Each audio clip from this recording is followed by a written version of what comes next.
Welcome back, Go AI listeners. Today we are very excited. We have a special guest. Kris Rudeegraap is co-founder and co-CEO of Sendoso, a sending platform that uses automation for sending things like corporate gifts, direct mail, virtual experiences, and he can tell you a lot more about his portfolio of experiences because it's pretty deep. Kris, thank you for being here. Of course. Thanks for having me on, Janet. Yeah. So, Kris, AI-powered Smart Send helps personalize gifting by drawing on first-party data, public signals, and past engagement. Is that concise enough for what Sendoso does? Yes, so that's one thing that we've done, and it's actually got even better now too. It takes into account first party and third party data. So if a seller is talking on a gong call and they bring up in talk, hey, I just got back from skiing, or hey, I'm going golfing tomorrow, we're going to ingest that information and use that in our smart send algorithm too. So it helps sellers, continue to build rapport, but also send more meaningful gifts as well. Oh my gosh. Okay, so shout out to Gong too. I love that you drop that and you integrate because we have clients that are utilizing that. So that example to me, I feel like should hit with a lot of listeners that even have implemented that. So 100%. that's a great example. Yeah. Yeah, people associate sending gifts with like their personal life, but it's sometimes underestimated how important it is in the business world. And so it's been around for so long in business, but what's really changed the game recently is AI. So how has AI changed sending platforms as a whole? Yeah, so I think one of the beauties of AI is it can look at a ton of data and make really smart algorithmic decisions, specifically around personalization. And so with gifting, it's the perfect channel to personalize. So I think we thought about this 6 years ago. We had the old school like data science ML team working through this. And over the last few years, obviously, there's been tremendous improvements with OpenAI and Anthropic and all the other models, making it that much better. But I've always dreamed up since day one of starting the company 10 years ago. How do you make gifting more personal? Whether that's the gift through Smart Send that we just talked about, whether that's the message that goes along with that gift that can be personalized to the individual, to the reason you're sending, to the company's value proposition. AI can help write that first draft of that note for you, whether it's the delivery address, and AI can better help you understand, should I send this to the person's office, to the person's home? Should I ask them first where I should send this to if I don't have a good data set on where to send it to? AI can also help with the signals of when to send too, whether it's first party data based on CRM and someone hasn't been engaging with a deal that's stalled and you want to gift them, or maybe a third party data signal like we're bringing in data on a promotion, a company news alert, or other funding news. Any of these things are just another reason to send. And so we've been able to take a decade's worth of data, layer on AI, and really build this suite and an agent too that helps our customers be more effective and more productive. That was a lot, first of all. That's incredible. So what you have built is, again, thank you for being on the podcast. So you're growing really fast. You've integrated with Gong, I'm sure HubSpot, CRM platforms, ERPs. What has been one of the challenges in the personalization part that you've seen with AI and sending gifts? Yeah, part of the personalization challenge, I think, is the education around just gifting and direct mail in general. I think while it seems like an obvious channel, and a couple decades ago it was a very primary channel, over the last decade, a lot of marketers and salespeople kind of went away from that channel to focus on digital because it was easy and cheap. But I think now that's become more saturated and there's a lot of digital fatigue. And so it's just a bit of education on how should you personalize a gift or a direct mailer? What components can be personalized? Because you can personalize the message before that's sent, like an email saying, hey, a gift's coming. You can personalize that. You can personalize the packaging. You can personalize the gift. You can personalize the message. You can personalize the follow-up. So there's just a lot of components to it and the complexities that we try to debunk, demyth, use AI to do it for you.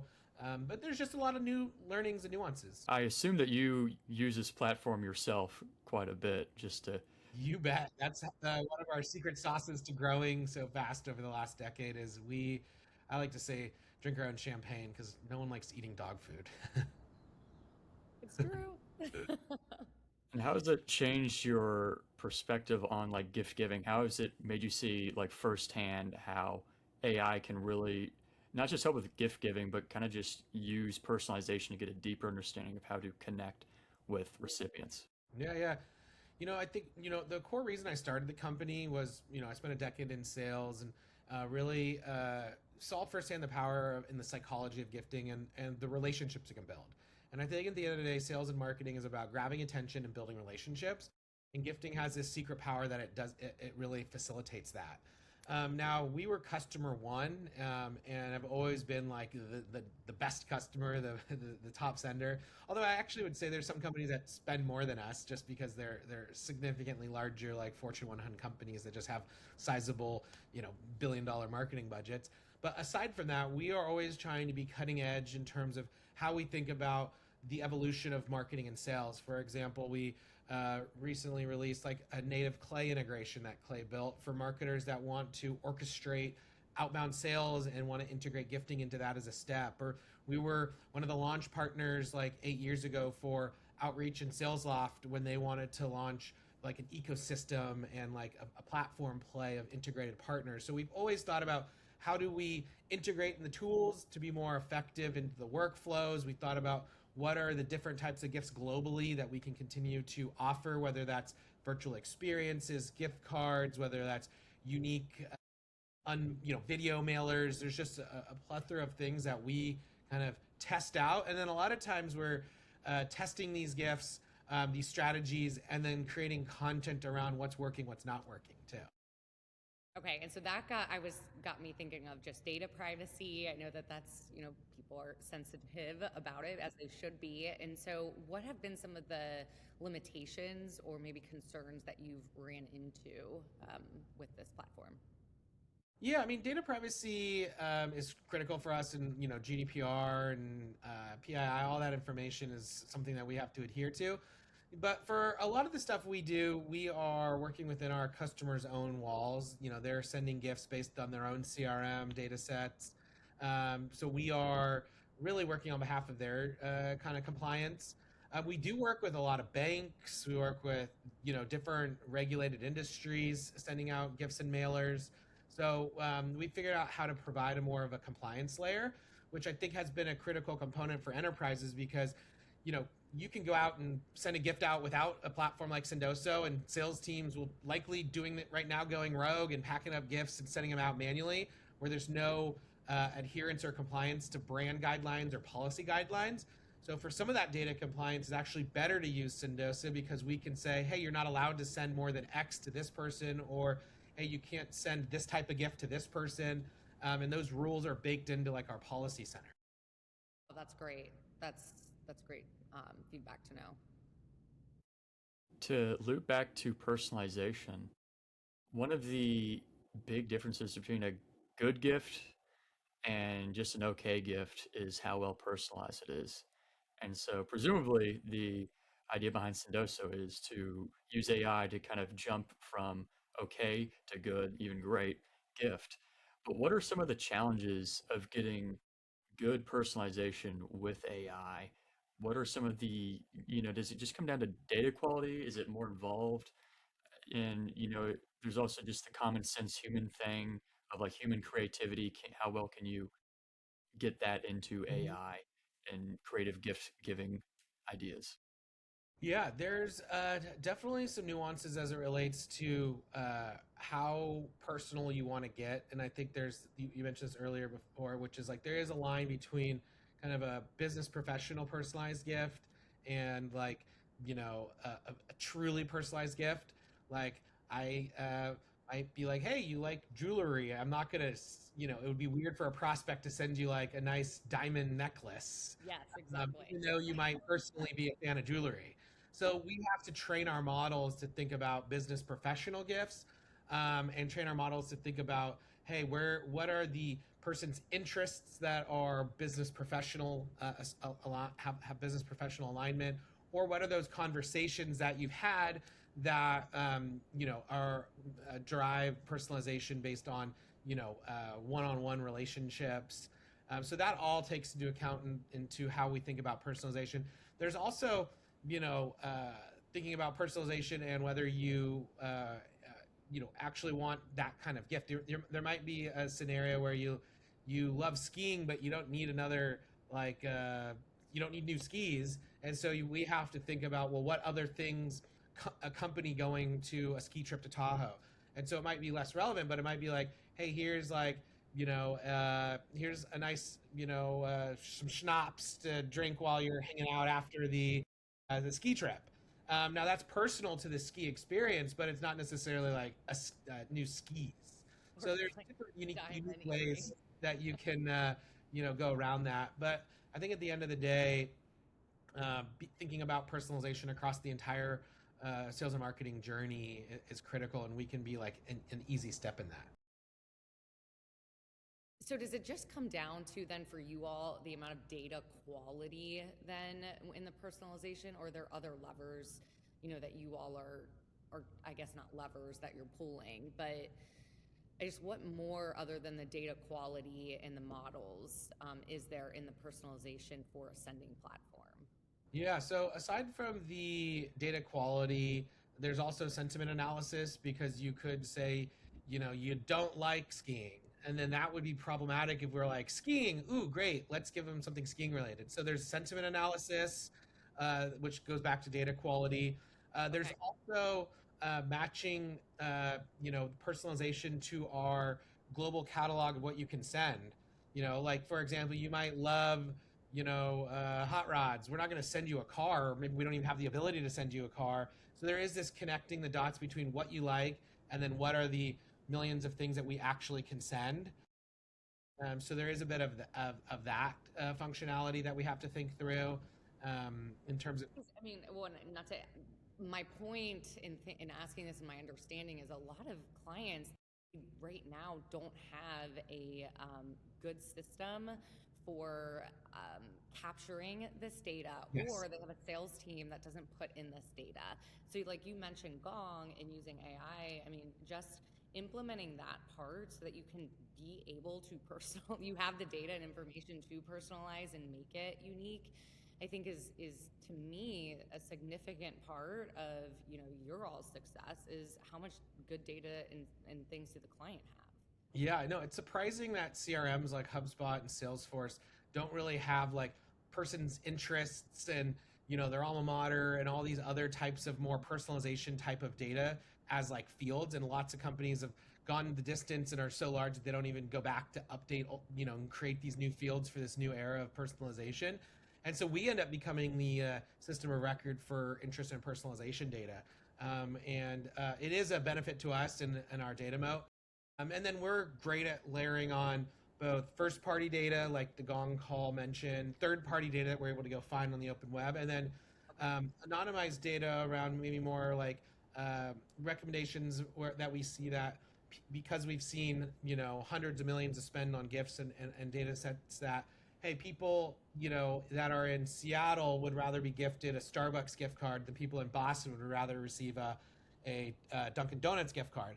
So these are like generalizations of personalizations that we can make that aren't necessarily related to you as a human, but we just know general trends on regions and things like that that benefit our customers too. Brilliant. What are some of the current limits that we're kind of butting up with in getting AI for sending and personalization? And can these technologically be overcome? Or are there just, do you think there's some hard limits where AI, no matter how good it gets, it can never really fully capture certain areas of the sending process where you'll need like a human in the loop or human insight to kind of put some finishing touches on the process? I think AI with the right data set like ours is phenomenal already. I think there's continuously ways it can get better, but I don't think it's going to be like a 10x step. I think we're really good. Now we have a unique opportunity where we have human in the loop, where the recipient at times can exchange out the gift or pick from gifts if there's a digital gifting component to this. And so that's another interesting feedback loop to where we're learning, where we're saying, do you want the coffee gift card or the golf balls? And they pick the golf balls. Well, we can make that assumption there. So there is like a unique recipient human in the loop in a lot of the things we do. And then we also like to see how we tie all this back into the efficacy and the ROI. So did this person receive golf balls, and then was there an opportunity in Salesforce or a HubSpot created 14 days later or however many days later?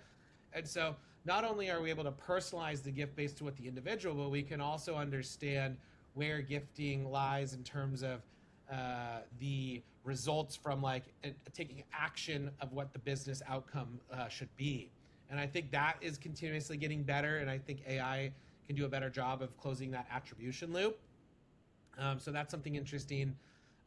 Another area that I've seen some of our innovative companies do in terms of personalization using gifting and AI is a fair amount of our customers and early adopters are creating dynamically thousands of ad creatives with a gift incentive in the ad saying, take a demo or talk to a rep.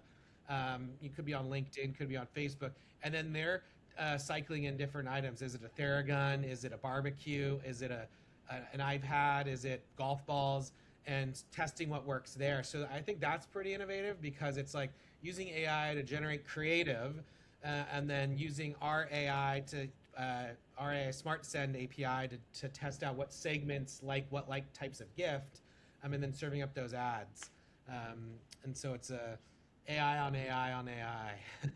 And so, Kris, you mentioned the big word, the ROI. And so, being an operator, that's important. And gift giving is expensive. And so, to your point, when are you going to close that attribution window? Or hopefully AI will close that a little bit. In 2025, or I guess in the last few years, do you have data that shows for enterprise companies that gift personalization to prospects leads to a shorter sales cycle and a larger return on investment? 100%. We do a big annual data study. We launched one last year. We just released another one this year that takes into account data across hundreds of marketers and tens of thousands of campaigns and sellers alike. So, and then we have 100 plus case studies where we're showcasing actual gifts, actual mailers, actual results connected into the tech stack. So, yeah, it works. I would also argue that there's a big misconception that gifting is expensive. And I think that is kind of a bias that we hear companies coming in saying gifting is expensive, I can't do it.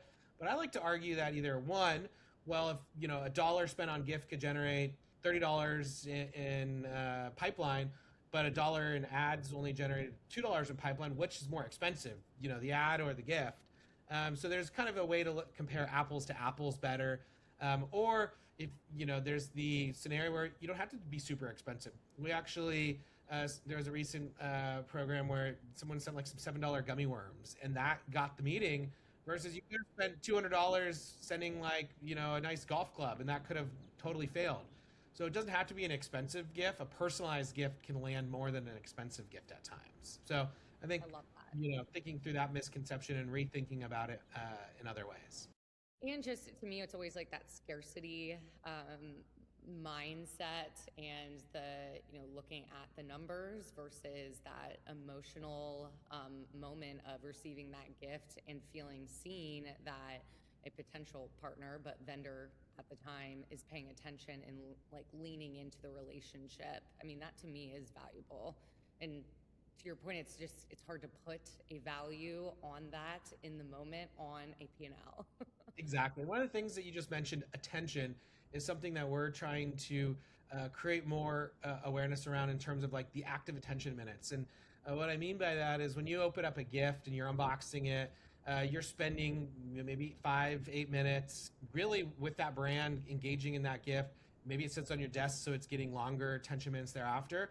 But if you compare that to, maybe reading a quick email or scanning by an ad, you're barely getting the attention. So I think that's another way some marketers are starting to look at different channels. I mean, a dinner with executives has the most attention minutes. But if you start to look at that, it's how do you grab the attention and keep the attention of your prospects longer? And I think that's an interesting, nuanced way to think about it. And just not even prospects, your current client. Yeah, exactly. I mean, just keeping them happy as they're prospected by personalized gifts left and right. 100%.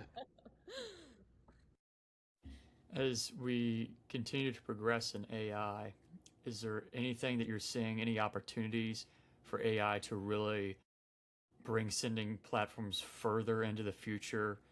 Any AI uses that's kind of just we don't have yet but are on your wish list for bringing, more and more AI into sending platforms to bring it to an even higher level? Yeah, so I think a couple of different pieces come to mind. One is I think we're at a point where AI is amazing at creating content and imagery now. I remember still a couple, maybe it was even a year ago, where you'd see those pictures of humans with like 6 fingers, and it was just like text that was all jumbled. Now it's so good that I think we'll start to see one of the pieces of AI is the creative packaging, the creative printed collateral with the gift that makes it even more of an unboxing experience. And I think previously that was, a bottleneck where a graphic design team had to create the custom box. And so some companies would just send you the cardboard box that was just blank instead. I think we'll see advances in the creative side of boxes, of inserts, of belly bands. All these different things will be AI-ified, making that unboxing experience even better. So that's one area I'm excited about that we're investing in.